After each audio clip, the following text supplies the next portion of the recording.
everybody, it's Briana, and I'm here to tell you a little bit about my story of finding the resilient activist. So I went to college and I studied wildlife biology, which was awesome. But as I was taking class after class, I started to realize that something was fundamentally wrong. Every species I was studying was in danger of extinction. Every habitat that I researched was being degraded, flooded, burned, destroyed, plowed over, converted into a mini mall, etc. Everything that I loved was being mistreated by humans.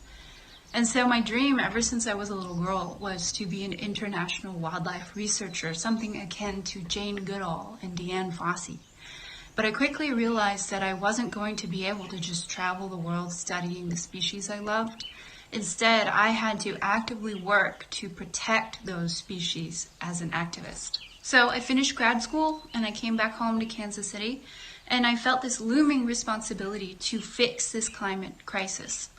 I saw my like-minded peers paralyzed by fear and anger and grief, and I dove myself into a frenzy of research, trying to understand everything about this climate crisis and what I could do about it. I dove headfirst into pursuing a zero-waste lifestyle, engaging in climate activism of every shape and size, all day, every day. Long story short, it was not sustainable. And yet I felt that I had to do it. I had to do it all because the world quite literally depended on it.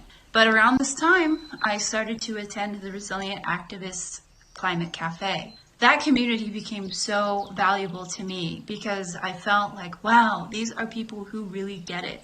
These are people who make me feel like I'm not alone. Soon enough, I was attending all of the Resilient Activist programming. I was consuming everything they had to offer, from the 4 Steps to a Resilient Life workshop to the Jedi Book Club, etc., etc.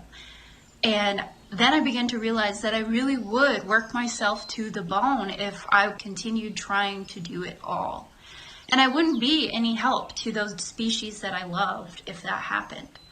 So through these teachings, I realized my efforts would be the most sustainable and the most effective if I focused in on what I truly loved from the start, and that was wildlife conservation. These days, the amount of activism that I do may seem like less than what I used to do, but now I have energy and time to really dedicate myself to this work, put my heart into it, and find joy in it.